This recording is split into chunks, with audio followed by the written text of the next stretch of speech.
Radio Metropolis. Welcome to the My Favorite Husband radio podcast on Radio Metropolis. After messing up a joke, bombing at bridge, and lousing up George's breakfast, Liz develops an inferiority complex. This is called, wait for it, Liz's Inferiority Complex. From February 3rd, 1951, here on Radio Metropolis. It's time for My Favorite Husband, starring Lucille Ball.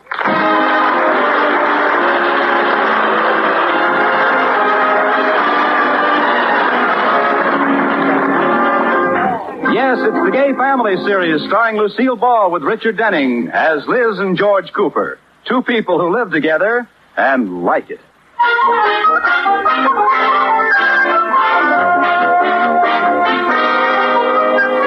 And now, let's look in on the Coopers. It's evening, and they're entertaining George's boss, Mr. Atterbury, and his wife, Iris. Dinner is over, and the group is in the living room. Oh, Liz, that was an excellent meal. Thank you, Iris. Oh, honey, that's the best dinner we've had in a long time. Yeah, those oysters. I must have eaten a dozen. 17, but who counts? 17? Aren't you ashamed? Lotus Bud, I was only doing it for you. For me? Certainly. I was trying to find you a pearl. Oh, sure. As long as you like the oysters, I'm happy. Say, speaking of oysters, have you heard the latest story that's making the rounds? No. What is it? Well, it seems there was a deep-sea diver and a mermaid. And one day... Rudolph. Yeah? Is this a story for mixed company? Of course not. It seems there was this deep-sea diver and this mermaid... Rudolph. Iris, this company isn't mixed, it's married. Well, it doesn't sound like the kind of story he should tell when there are ladies present. It isn't. It seems... There was a mermaid. Rudolph! Very well. I won't tell it. Oh, darn. Oh, don't look so unhappy, George. I know a joke to tell. You do? Yes, and it's fit for mixed company, too. Well, tell it anyway. Well, I'm not very good at telling stories. You can say that again. Now, just try to get it straight. Well, you're a big help. Well, never mind, Liz. Go ahead. Well, it seems this woman went into a restaurant. Yeah? No, wait a minute. It was a man who went into the restaurant. Or was it a woman? Well, does it make a difference to the story? No. It made a difference in my story.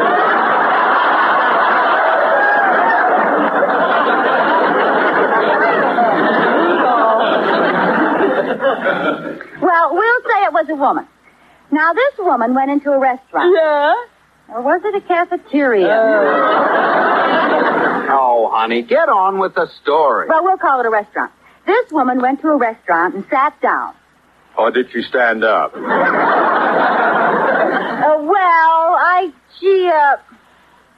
Mr. Atterbury, you're confusing me. Let her finish, Rudolph. Thanks.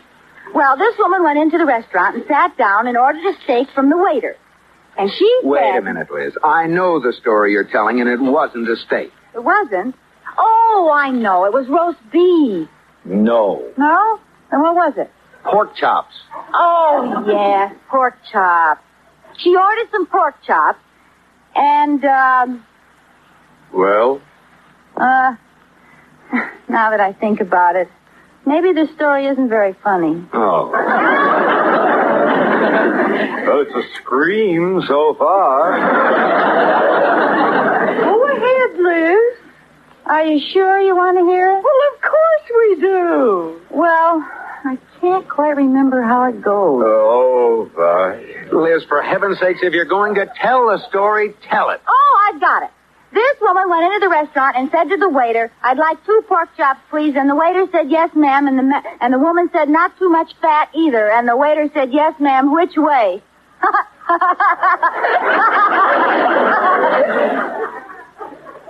Well? Is that all? Yeah. Pretty funny, huh? Huh? No? I don't get it. Oh, you have no sense of humor. She has too. You That's just didn't not. tell it right. The woman said, I'd like 2 pork chops and make them lean. And the waiter said, yes, ma'am, which way?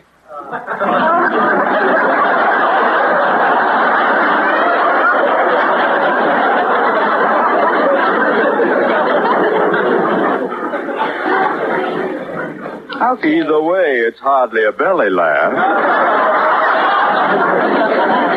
Oh, you're right, George. Make them lean. I forgot that little part. Little part. The whole point. Oh, Liz, you've never told a joke right since I've known you. Oh. So you're sorry you married me. Now, Liz, there's no point in getting your feelings hurt. No, of course not. I've known worse joke tellers than you. Well, thanks. Now, Rudolph, you shouldn't have said that. Thank you, Iris. After all, Liz can't help it if she's a lousy joke teller.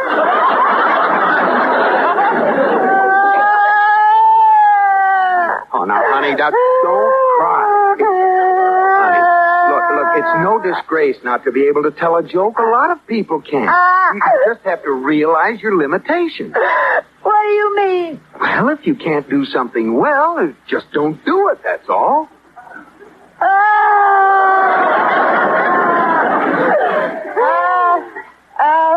Why don't we all play bridge? Good idea. Capital suggestion. All right. Let's switch around tonight. Iris, you be my partner. All right, George. Fine, and that means my partner will be... Oh, Gad. Well, all right. We'll flip a coin and see who gets Liz. Never mind. You 3 play. I'll go out in the garden and eat worms.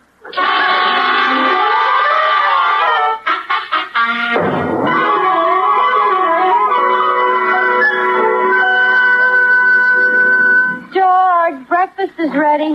Good. I'm late for the bank. Oh, gee, I'm hungry. That's good. Liz, I've been thinking that we were kind of rough on you last night. Well, I've been thinking about it too, George. I'm not very bright. I don't do things well. Oh, don't be silly. You're a wonderful, bright, beautiful, brilliant, scintillating dream girl.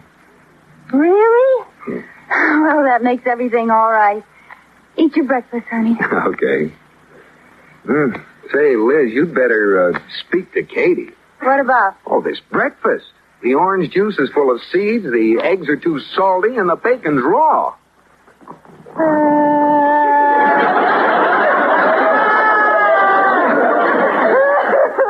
Now, what are you crying for? It's Katie's day off. I cooked the breakfast. Well, I've done it again. Chalk up another boo-boo. I was just kidding, dear. Really, the breakfast is delicious. No, it isn't. You were right. Look at that glass. You can hardly see the orange juice for the seeds. It's better for you that way. Rough it. Well, what about the salty eggs? Well, I like them good and salty. You know, that's the trouble with us Americans. We don't get enough salt. No? Well, the bacon's awful. No, not at all. I like it raw. Oh, stop. This proves it, George. I'm a flop. I can't tell jokes. I can't play bridge. I can't cook. I can't do anything. Oh, now, honey, you can do a lot of things. Name one. Well, you're very good at, well, you're wonderful at, well, you're really great at, oh,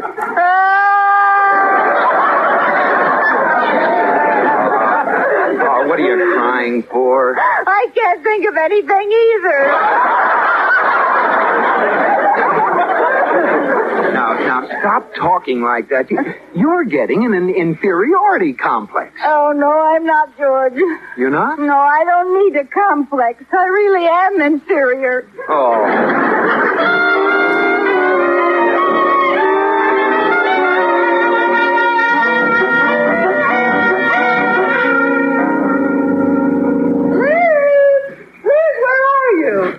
I'm here in the bedroom, Iris. Oh, why are you in bed in the middle of the day?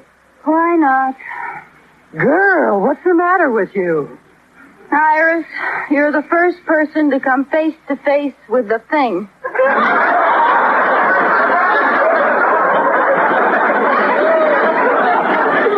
What?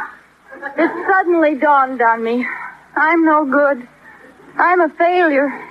I can't do anything. Now, whatever made you think a thing like that? You told me so last night, and you were right. Why, we were not. You're a very clever woman. Well, you can do a lot of things. Such as? Well, you can... Well, for one thing, you're the best. Well, you've always been topped in, those are the same ones George thought of. Now, wait a minute, girl. I just thought of something you do better than anybody else. What's that? There isn't another person in the world who gets their hair the color you do.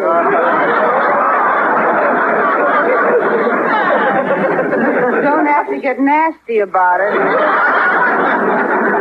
It didn't come out the way I wanted it to. But look, Liz, why don't you get out of bed and get dressed? No, I'd probably put my dress on backwards. Oh, for heaven's sake, you're acting like a moron. That's so like me, isn't it? But this isn't getting you anywhere. Iris, I've been where I'm going. Liz! Oh, hi, Iris. George, boy. Liz, are you still in bed? Oh, George. Oh, I thought we settled this on the phone. I thought you were going to get up. Well, I was. And then I said to myself, why? And I had me. Oh, honey, now snap out of it. Come on, give me a kiss. No, George. Well, why not? You wouldn't like it. Well, look, Liz, you just lie there and rest. Iris and I will leave you alone. Yeah, well, I'll see you later, Liz. Okay. Iris, I'm worried. Well, I am too, George. I thought she was kidding for a while, but she isn't. She has the worst inferiority complex I've seen. You know what I think I'll do, Iris? What? I think I'll take her to a psychiatrist.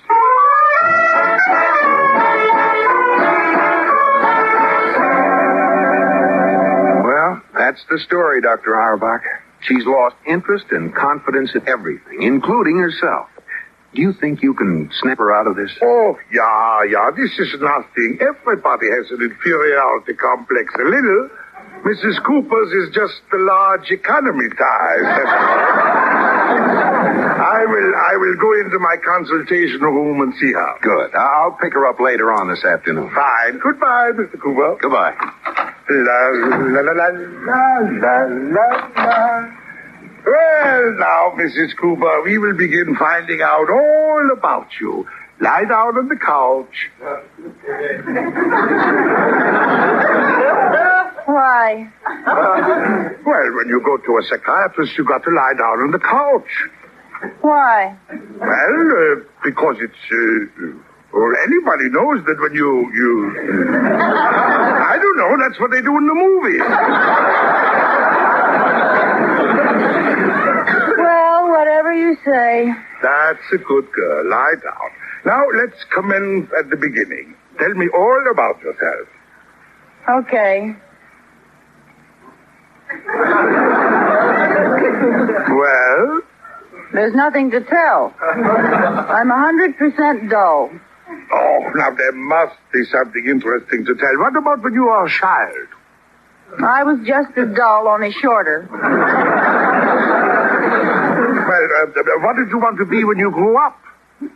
Taller. You did, too.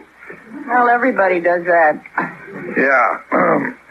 What else happened to you? Everybody has something interesting in their background. They do? Of course. Did you? Well, yes, but... Tell me about it. It's really pretty dull. Oh, nonsense. I'll bet it's exciting. Go on. Well, I had 3 sisters and 2 brothers. Mm-hmm.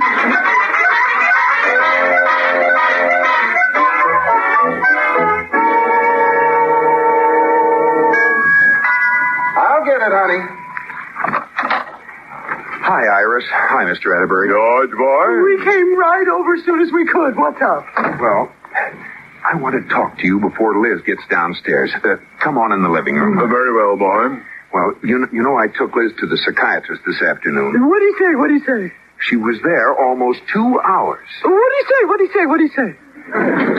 If you want to find out what he said, Lotus Bud, close your big fat petals.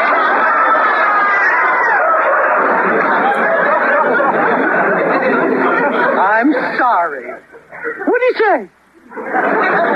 Well, I couldn't talk to him at the office because Liz was there. But he just called me a few minutes ago on the phone, and apparently he didn't get very far. Oh, dear. He couldn't get Liz to talk. She clammed up. Liz clammed up? I know it sounds strange, but you haven't seen her in this new phase of hers. No, we don't know what it is, Rudolph, but she hardly says a word. Who cares what it is? Just go stand next to her and see if it's catching.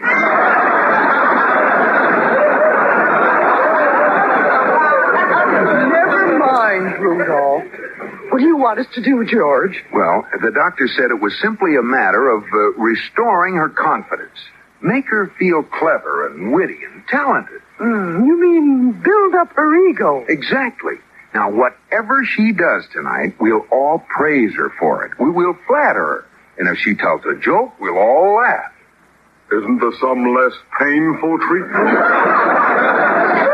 You can do it, Rudolph. Ooh, the things I do in the name of friendship. Liz, come on down, honey.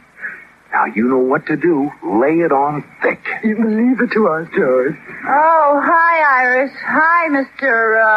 Atterbury. Atterbury. Yeah. Liz girl. Liz, dream girl. Huh? Oh, I guess you came over to see George. I'll just go back up to my room and sit in the dark. Oh, nonsense, Liz. How are you feeling? Oh, you're beginning to look like your old self. That's an awful thing to say about anybody. I'd better go up to my room. Oh, no, wait, girl. We really came over to see you. You did? Oh, certainly. We were sitting around after dinner, and I said to Iris, Iris, you know who's the one person I'd like to see right now? And Iris said... Who? And I said, Liz. That's who. Liz Cooper. The greatest little person in the whole world. And what did she say? What did she say? Oh, that's a killer.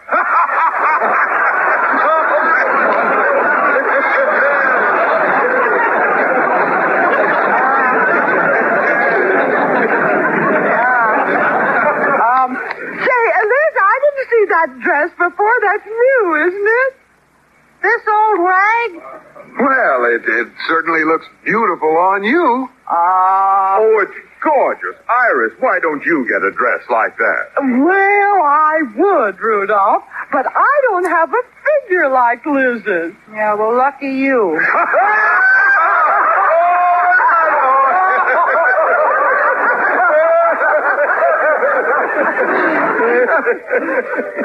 What's funny?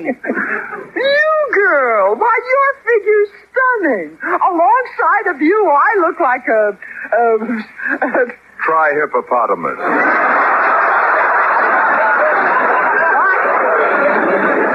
Well, let's face it, Iris. Anybody would look like a hippopotamus alongside of Liz.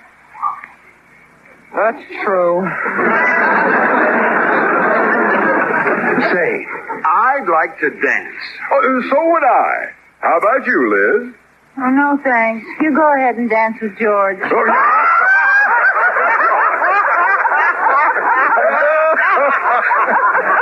Oh, Liz, you're a caution. What a sense of humor. Oh, you fracture me. Me? Yeah, you're a riot. Really? Well, I know a joke. You do? Listen, everybody, Liz is going to tell a joke. Yeah. A joke. Oh, boy. Go ahead, tell us. Oh, we can't wait to hear it. Well, I'll probably mess it up and forget the punchline. Well, if you don't want to... It seems there were these two fellas, Pat and Mike.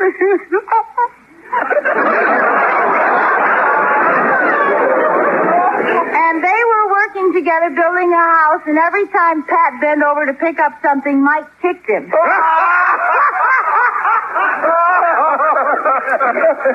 I haven't finished yet. Oh. Anyway, Pat finally put some dynamite in his back pocket, and he said the next time Mike kicks me, he's going to blow his foot off.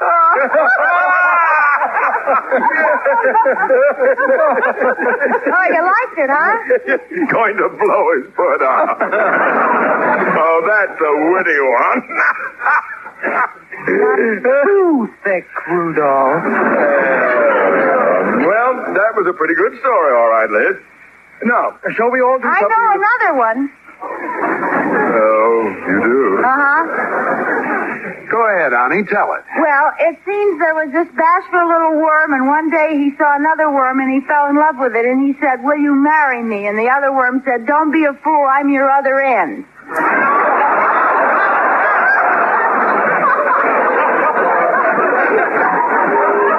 That's all.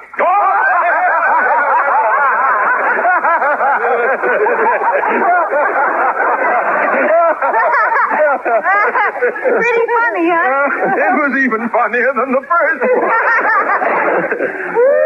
You're certainly a great little storyteller, all right. You really think so, Iris? Oh, I do. And now let's... I know another one.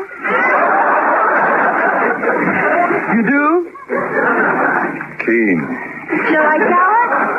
Sure, go on. Well, it seems there was a man, and one night he went into the lobby of the hotel where he lived, and he had a horse with him, and the doorman said...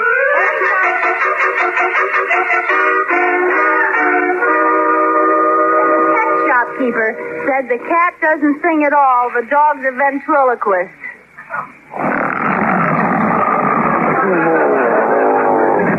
Wake up, everybody. I just told another hilarious story. Hey! Huh? What'd she say? Story. Oh, yeah. Going to blow his foot off. That's right. Well, I'm afraid that's all the jokes I know. Oh, what a pity, and it's only 2:30 in the morning. Well, I could maybe think of more if I tried. Oh, no. I mean, I can't laugh anymore, Liz. I've got a stitch in my side as it is. Ooh.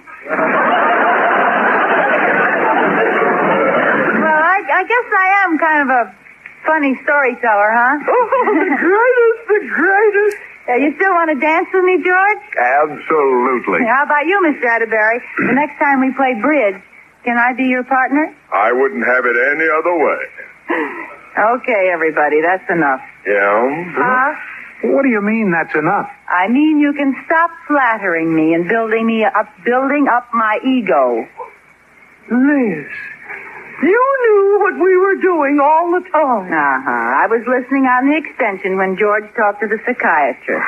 Well, for heaven's sakes, if you knew what we were doing, why did you let us go on all evening there like this? Because this is the first time in my life I ever got to be the center of attention for the whole evening, and I liked it.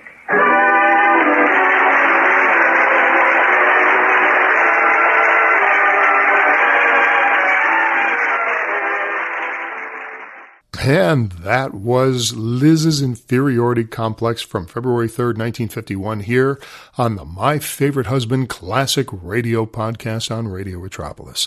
This episode was developed later into an I Love Lucy episode, which was episode number 46, called The Inferiority Complex. Same as this one.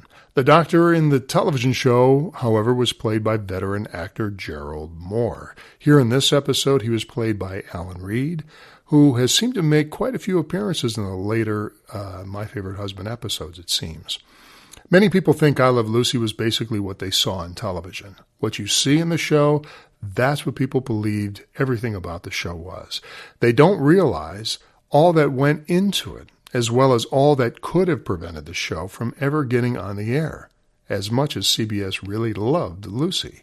Lucy and Desi were not the choice of the network because CBS felt, truly, that it was unbelievable that she would be married to a foreigner, not realizing how stupid that sounded since she was really married to a foreigner, a Cuban in real life. And by foreigner, let me be specific here. I'm not talking about a foreigner from Germany or a foreigner from England or a foreigner from Canada. I'm talking about somebody that is of a different race. And with Desi being Cuban, Latin, and Lucy being basically Scottish, English, redhead, white, that was considered kind of taboo. She would only agree to do the series if Desi could play her husband, and she had ulterior motives for that as well, too. She felt that Desi was spending too much time on the road with his band. She knew about a lot of Desi's infidelities, and she wanted to keep him close to the vest. So the way to do that was to make him part of her show. And actually, it was a stroke of genius because he was fantastic in it, and he ran that show brilliantly along with Jess Oppenheimer. With all of that, CBS finally agreed, and it seemed like everything was all set. But then the sponsor came in, and you think, hey, that's great news. Well, the sponsor was Philip Morris Cigarettes. Okay, what's the problem? Well, here's the problem. Lucy was a devout Chesterfield smoker, and she refused to make the switch. Who cares about the money? I like Chesterfields, and I'm not smoking those Philip Morrises. Well, they finally solved that problem, thinking, how could it have been a problem? But they solved it when she had a stagehand put Chesterfield cigarettes inside a Philip Morris pack. Very simple fix there. Ironically, in 1999, Chesterfield was sold to Philip Morris, and they continued to make the brand, but mostly overseas as it fell out of popular use in the U.S. by then. And if you've wondered why you haven't seen Philip Morris cigarettes in stores, well, the answer to that is that you have. Marlboro. Parliament was part of their chain as well, too. Benson & Hedges, Virginia Slims, those were all Philip Morris cigarettes. Here's another interesting fact about the I Love Lucy show that you may not know. Do you remember the episode Switching Jobs when Lucy and Ethel work in the chocolate factory? It's a classic episode. We all know it. In it, Lucy and a coworker get into a chocolate fight, and Lucy ends up with a face full of chocolate. You all know that.